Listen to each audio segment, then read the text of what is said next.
وَلَقَدْ يَسَّرْنَا الْقُرْآنَ لِلذِّكْرِ فَهَلْ مِن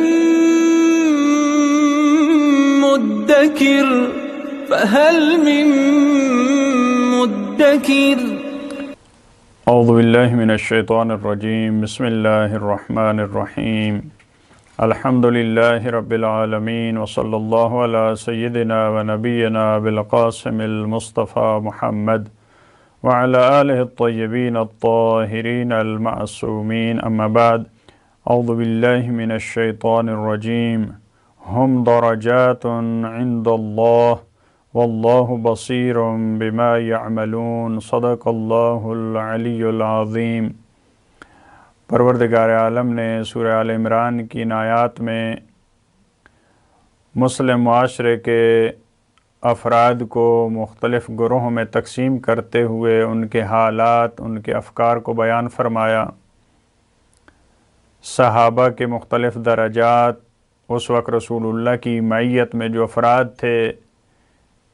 کس قسم کی فکر کے مالک تھے،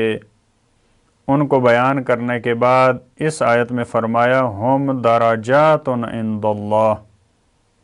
بعض آیات میں جب اچھے اور برے افراد کا تذکرہ آتا ہے اس کے بعد لہم درجات کی تعبیر ہے کہ ان کے لیے اللہ کے نزدیک مختلف درجے ہیں، لیکن اس آیت میں یہ مختلف ہے۔ اس آیت کا لہجہ ان آیات سے، یہاں پہ یہ نہیں فرمایا کہ ان افراد کے لیے اللہ کے ہاں مختلف درجے ہیں، فرمایا ہم درجات عند اللہ،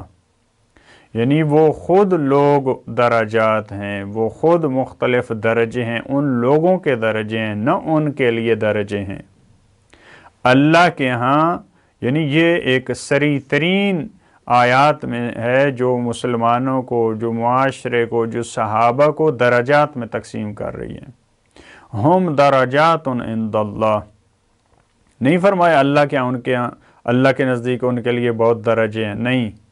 لہم کی تعبیر نہیں ہے، ہم درجات عند اللہ، یعنی وہ درجے رکھتے ہیں اللہ کے ہاں۔ کوئی پہلے درجے پہ ایمان کی پہلی سیڑھی پہ ایک ہے، کوئی دوسری سیڑھی پہ ہے، کوئی 8ویں درجے پہ ہے، کوئی ایمان کی دوسرے درجے پہ کوئی فائز ہے، کوئی تیسرے پہ، کوئی 5ویں پہ، کوئی 9ویں پہ، کوئی 10ویں پہ، یعنی اسی طرح سے وہ خود درجات ہیں، ان کے وہ افراد خود درجے ہیں، نہ یہ کہ ان کے لیے ثواب ہے۔ واللہ بصیر بما یعملون، اور اللہ جو تم انجام دے رہے ہو خصوصی طور پہ وہ جو تمہارے مخفی کام ہیں، جن کو تم چھپا رہے ہو، ان سے اچھی طرح سے بینا ہے، اچھی طرح سے آگاہ ہے۔ وہ بصیر ہے، اس کی آنکھیں نہیں ہیں لیکن وہ بہترین انداز میں تمہارے ظاہری کاموں کو، تمہارے باطنی کاموں کو، سب کو وہ دیکھ رہا ہے۔ اس کے بعد والی آیت میں پھر رسول اللہ کو ایک بہت بڑی نعمت کے طور پہ، آپ یہ نہ سمجھیں کہ رسول اللہ نے نعوذ باللہ یہ فیصلہ کیا اس وجہ سے شکست ہوئی، رسول اللہ کے بارے میں غلط افکار تمہارے ذہن میں نہ آئیں۔ رسول اللہ ایک بہت بڑی نعمت ہے جو ہم نے آپ کو دی ہے، اس کی قدردانی کریں، ان کی اس نعمت کا جو شکریہ ہے وہ آپ ادا کریں۔ ایسا نہیں ہے کہ رسول اللہ معاشرے میں آئے ہیں، ان کے فیصلوں کی وجہ سے تمہیں مشکلات کا سامنا کرنا پڑ رہا ہے، کسی کے ذہن میں یہ نہیں آنا چاہیے۔ لہذا فرمایا لَقَدْ مَنَّ اللَّهُ عَلَى الْمُؤْمِنِينَ، اور بالتحقیق اللہ نے مومنین کو بہت بڑی نعمت سے نوازا۔ مومنین پر پروردگار عالم نے بہت بڑا احسان کیا۔ من اس سنگین نعمت کو کہتے ہیں، اس بہت بڑے احسان کو کہتے ہیں، اور ممکن ہے یہ ایسی نعمت ہو جو کبھی ختم ہونے والی نہیں ہے، جس کا انسان شکر ادا کرے تو کبھی وہ اس کا شکریہ ادا نہیں کر سکتا، جس کا فضل و انعام منقطع ہونے والا نہیں ہے۔ یہ ایسی نعمت ہے، مومنین پر یہ ہم نے نعمت کی ہے۔ یہ پروردگار عالم یہ تعبیر بھی استعمال کر سکتا تھا کہ یہ مومنی پر نہیں بلکہ یہ ایمان والوں پہ، الذین آمنو کی تعبیر بھی آ سکتی تھی، لیکن اسمی صورت میں مومنین پر، یعنی اس میں یہ بھی اشارہ ہو سکتا ہے کہ ان کے ایمان کی وجہ سے، ایمان پر ثابت قدمی کی وجہ سے، ایمان پر استمرار کی وجہ سے پروردگار عالم نے یہ اتنا بڑا احسان کیا، ان کو یہ نعمت دی، رسول اللہ کے وجود کی نعمت۔ وہ کس صورت میں وہ نعمت؟ اذ بعث فیہم رسولا من انفسہم، یہ رسول اللہ کو جو مبعوث کیا ہے تم میں، ایسے رسول کو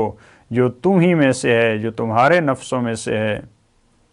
جو تمہارے معاشرے میں سے ہے، جو تمہاری زبان کا ہے، جو تمہارے علاقے کا ہے، جو تمہارے قبیلے کا ہے۔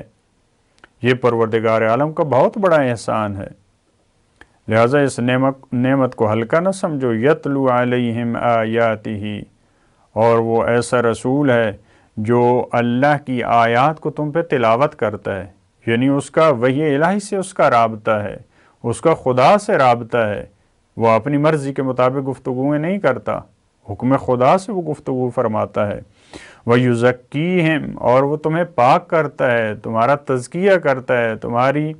روح کے اندر جو مشکلات پیدا ہوتی ہیں، تمہاری روحانی مشکلات اور معنوی مشکلات، ان کو وہ ختم کرتا ہے۔ وَيُعَلِّمُهُمُ الْكِتَابَ وَالْحِكْمَةَ، اور یہ بھی خوبصورت پہلی آیات میں اس گروہ کو جو خطاب تھا، اب یہاں پہ اس آیت میں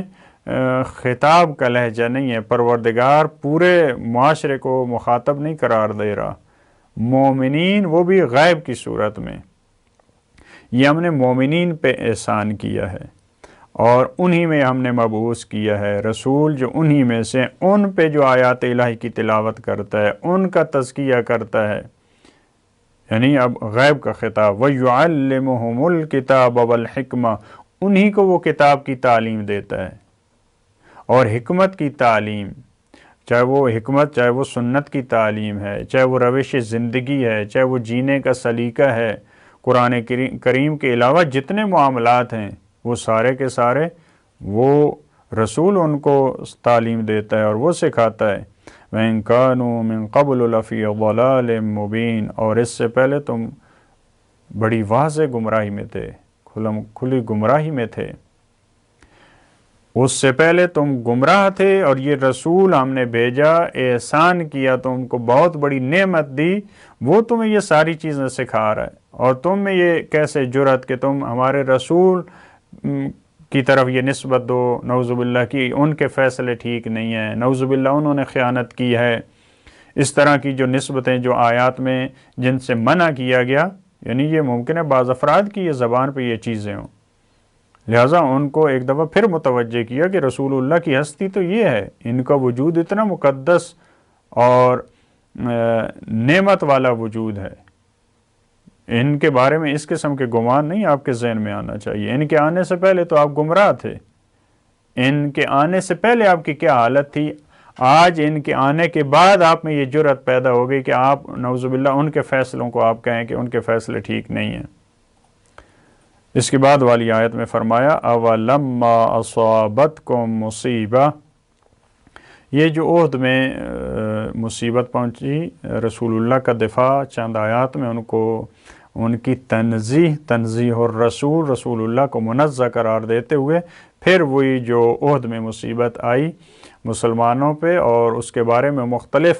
افکار جو سامنے آئے، اسی کی مذمت کرتے ہوئے اس فکر کی پروردگار عالم نے ایک اور طرح سے جواب دیا۔ اَوَلَمَّا أَصَابَتْكُم مُّصِيبَةٌ،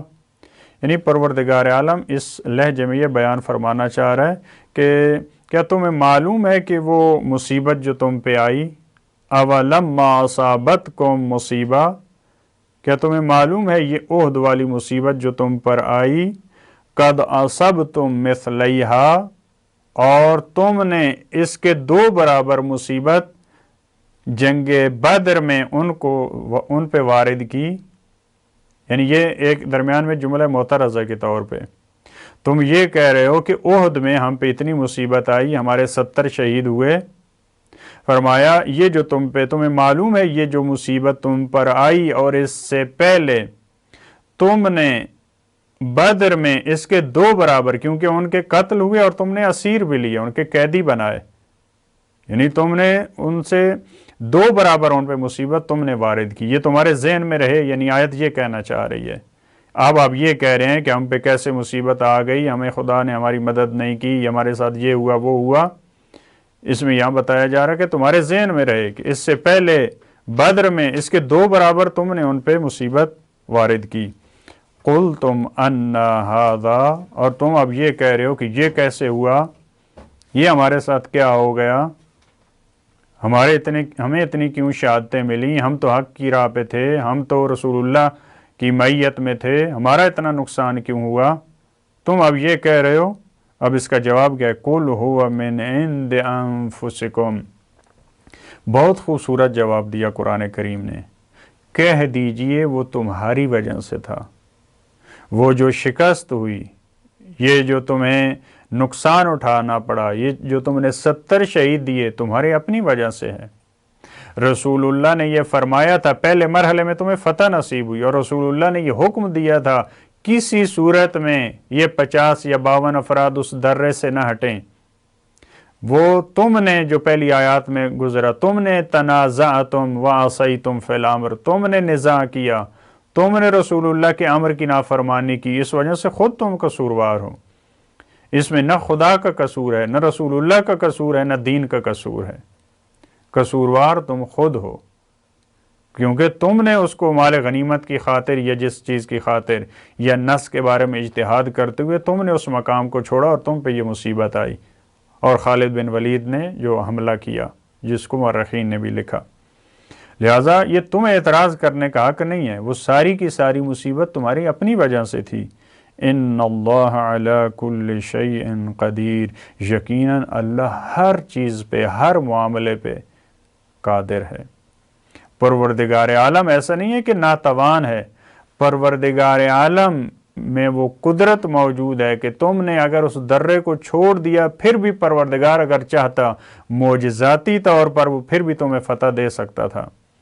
لیکن پروردگار تمہیں وہ سزا دے رہا تھا تمہارے اس کام کی وجہ سے۔ یہ نہ سمجھیں کہ اللہ کا دین مغلوب ہو چکا ہے، نعوذ باللہ خدا مغلوب ہو چکا ہے، اور تم یہ سمجھ رہے ہو کہ جب تمہیں شکست نصیب ہوئی تو اب دین کا کیا بنے گا۔ نہیں، وہ تمہاری اپنی وجہ سے۔ یہ خوبصورت جواب دیا قرآن کریم نے کہ تمہیں اعتراض کا حق حاصل نہیں ہے کہ ہم قتل کیوں ہوئے، ہمیں یہ شکست کیوں ہوئی، ہم یہ سارا اس طرح کے معاملات ہمارے ساتھ کیوں پیش آئے، یہ سارے کا سارا۔ لہٰذا یہ قرآن کریم کی ایک بہترین روش ہے، جب بھی قرآن کریم نے شکست کو نسبت دی ہے وہ خود ان افراد کی طرف نسبت دی ہے، اور جہاں بھی فتح کا تذکرہ ہے کبھی بھی قرآن کریم نے اس کو لوگوں کی طرف نسبت نہیں دی، یہ تم نے ایسا کیا لہذا تمہیں فتح ملی ہے، نہیں،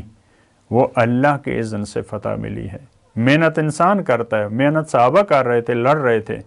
لیکن ان سب کے اوپر جو ارادہ الہی تھا وہ حاوی تھا، اور نصرت پروردگار شامل تھی، جس کی وجہ سے مسلمان جن مارکوں میں ان کو فتح ملی وہ خداوند عالم کے لطف و کرم اور اس کے فضل کا نتیجہ تھا۔ پروردگار عالم ہمیں توفیق دے